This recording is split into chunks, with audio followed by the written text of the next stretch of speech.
Accounting terminology सीखेंगे। सबसे पहले आपको यहाँ पे दिया है व्हाट इज अकाउंट। अकाउंट यानी क्या, आपको अकाउंट की डेफिनेशन दी हुई है, लिखा हुआ है यहाँ पे अकाउंट यानी कि systematically development and analysis of information about the economic affairs of an organisation. The actual recording and summarizing of financial transaction is known as a bookkeeping।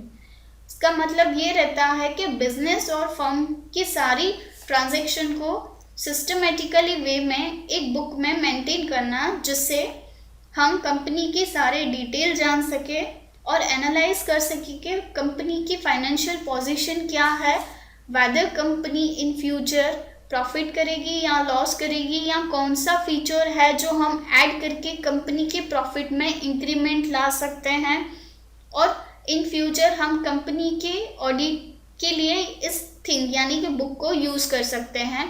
और बहुत सारी थिंग्स हैं जो हम अकाउंट के बेस पे देख सकते हैं। इसके बाद आपको यहाँ पे दिया है अकाउंटिंग टर्मिनोलॉजी। बहुत सारे वर्ड है आपको यहाँ पे अकाउंट के रिलेटेड।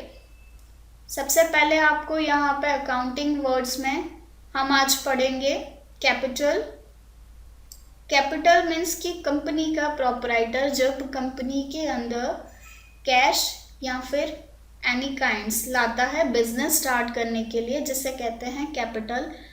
कैश और चेक कुछ भी हो सकता है, या फिर ऐसे भी बोल सकते हैं कि इन काइंड्स में आपको डिफरेंट काइंड्स दिए हैं, जैसे कि एसेट्स, बिल्डिंग, लैंड, फर्नीचर, जो बिजनेस को ऑपरेट करने के लिए यूज़ हो रही हैं, वो सारी थिंग्स अगर बिजनेस में कंपनी का प्रोपराइटर लाता है, जिसे हम कहते हैं कैपिटल। उसके बाद हम पढ़ेंगे लायबिलिटीज़। लायबिलिटीज़ यानी कि क्या, कि बाहर का कोई पर्सन जिससे हमने बिजनेस के अलावा का बाहर का कोई पर्सन है जिससे हमने गुड्स परचेज किए हैं क्रेडिट पे बिजनेस को चलाने के लिए, जिसे हम कहते हैं लायबिलिटीज़, यानी कि हम क्रेडिट बेस पे बाहर के पर्सन से हमने गुड्स लिए हैं बिजनेस के लिए। उसके बाद लायबिलिटीज़ में आपको दो ऑप्शंस दिए हैं, आप देख सकते हो यहाँ पे लॉन्ग टर्म लायबिलिटीज़ और short term liabilities. Long term liabilities that means कि जो लायबिलिटी 1 साल से ज़्यादा के लिए होती है उसे हम कहते हैं लॉन्ग टर्म लायबिलिटीज़।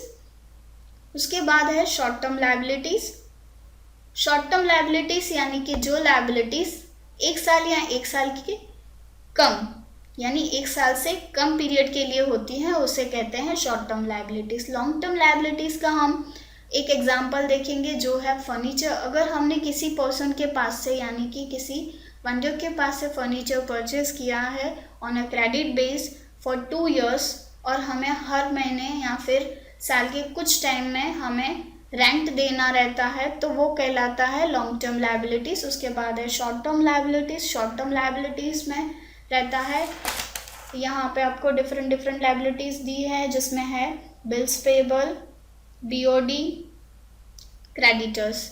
ये शॉर्ट टर्म लायबिलिटीज़ में इंक्लूड होते हैं, क्योंकि हमने क्रेडिटर्स के पास से गुड्स लिए हैं तो वो उसको हमें पेमेंट करनी रहती है, तो वो पेमेंट पीरियड डिसाइडेड होता है क्रेडिटर्स के ऊपर, क्रेडिटर हमें कितने टाइम पीरियड के लिए गुड्स दे रहे हैं। उसके बाद हम सीखेंगे एसेट्स।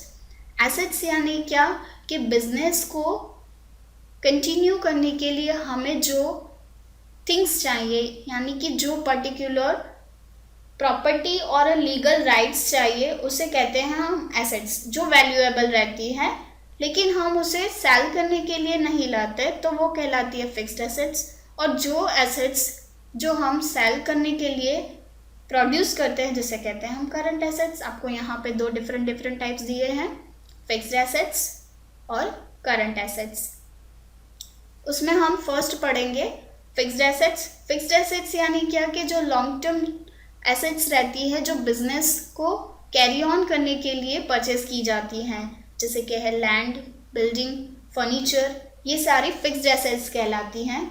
उसके बाद है करंट एसेट्स। करंट एसेट्स क्या, कि जो with in a very short time हमें उसे मनी में कन्वर्ट करते हैं, यानी उसको सेल करके हम मनी जनरेट करते हैं, उसे कहते हैं करंट एसेट्स। करंट एसेट्स में डेटर है, बिल्स रिसीवेबल है, ये सारे करंट एसेट्स कहलाते हैं। हमने किसी को गुड्स सोल्ड किए हैं ऑन ए क्रेडिट बेस, तो हमें शॉर्ट टाइम में उनसे अमाउंट लेनी रहती है, तो उसे कहते हैं करंट एसेट्स। उसके बाद हम पढ़ेंगे डेटर्स। डेटर्स मीन्स हमने किसी पर्सन को गुड्स सेल किए हैं क्रेडिट बेस पे, उसे कहते हैं हम डेटर्स। उसके बाद आपको दिया है नेक्स्ट टर्मिनोलॉजी है क्रेडिटर्स। क्रेडिटर्स मीन्स जिस पर्सन के पास से हमने गुड्स परचेज किए हैं ऑन द क्रेडिट बेस, उसे कहते हैं हम क्रेडिटर्स। उसके बाद आपको नेक्स्ट टर्मिनोलॉजी दी है एक्सपेंस। एक्सपेंस मीन्स कि कंपनी के प्रोडक्शन के लिए, यानी कंपनी के गुड्स प्रोड्यूस करने के लिए हमें जो भी एक्सपेंसेस करने पड़ते हैं उसे कहते हैं एक्सपेंसेस।